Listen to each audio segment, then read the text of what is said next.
दर्शकों नमस्कार। आज इस कुंडली के द्वारा मैं आदर्शी जी जो लखनऊ की रहने वाली हैं, उन्होंने अपनी बड़ी डिटेल भेजी है और प्रश्न पूछा है कि उनकी शादी कब होगी, पति कैसा होगा, गृहस्थ जीवन कैसा होगा और नौकरी के विषय में पूछा है। तो उनके बताए गए समय के अनुसार जो बर्थ चार्ट बनता है वो आपके सामने है। मीन लगन की कुंडली है। इसमें लगन में सूर्य है, दूसरे भाव में मंगल गुरु शनि है, पंचम भाव में राहु है, अष्टम भाव में चंद्रमा है, 11वें भाव में केतु है और 12वें भाव में बुध शुक्र है। ये आपकी इस तरह की कुंडली है।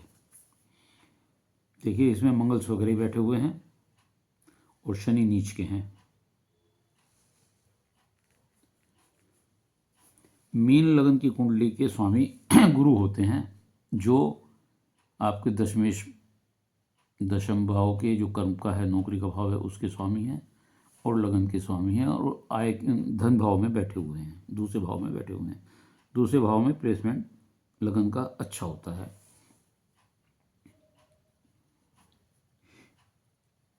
इस भाव में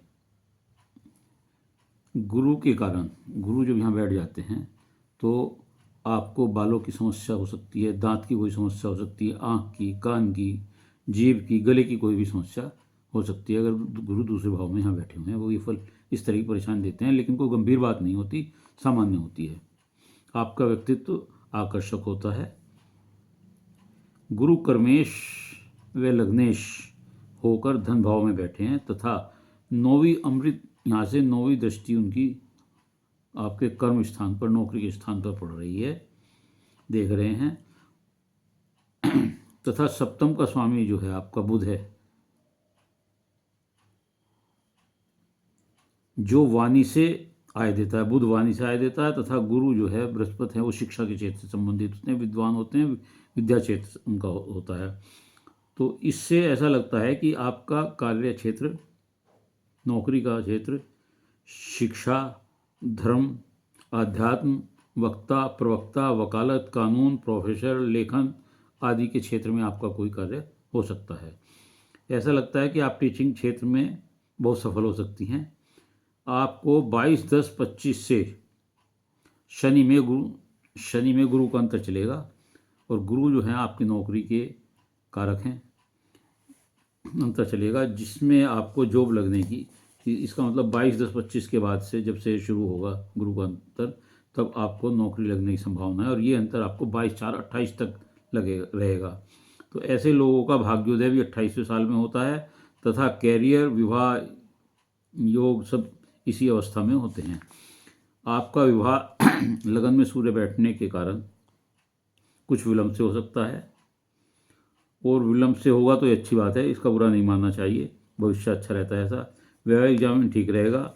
कभी कभी सूर्य यहाँ बैठकर आपके रिश्ते की बात चलती हुई को व्यवधान डाल देता है, हट जाता है, फिर दूसरी जगह होता है। यदि ये सब कारण हो रहे हैं तो ये आपके उज्जवल भविष्य के लिए हैं, ताकि आपका दाम्पत्य जीवन, जहाँ शादी हो वहाँ अच्छा रहेगा।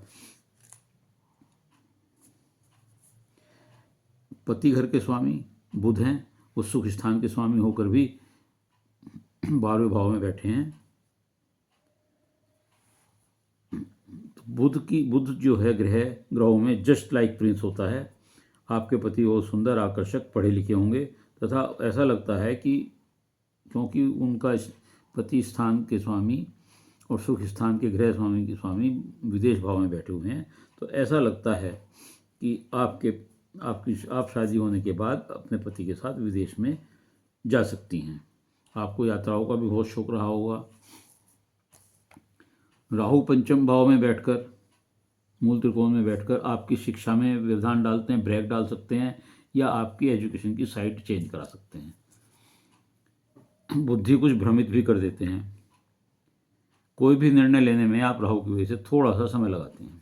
चंद्रमा अष्टम भाव में, ये एक अच्छा सिम्टम्स नहीं है, अच्छा संकेत नहीं है। चंद्रमा अष्टम जब होते हैं तो ऐसे आदमियों की लाइफ को पानी से खतरा होता है।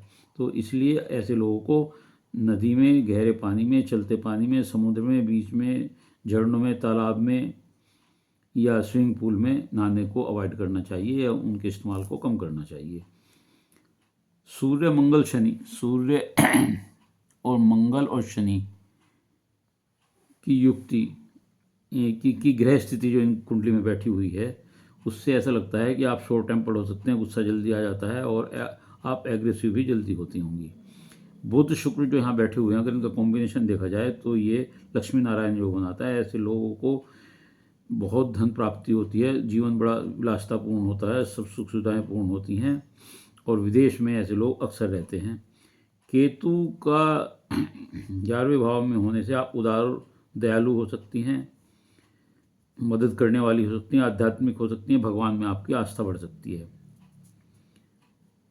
केतु यहाँ बैठकर थोड़ा सा आमदनी में कटौती भी देता है। सूर्य लगन में स्ट्रॉन्ग विल पावर देता है, लंबा कद देता है, आत्मस्वाभाविक बनाता है और ऊर्जावान बनाता है। तो इस तरह आपकी कुंडली बड़ी अच्छी कुंडली है। आपका वैवाहिक जीवन ठीक रहेगा, पति आपको अच्छा मिलेगा, नौकरी आपकी आप एजुकेशन लाइन से संबंधित हो सकती है।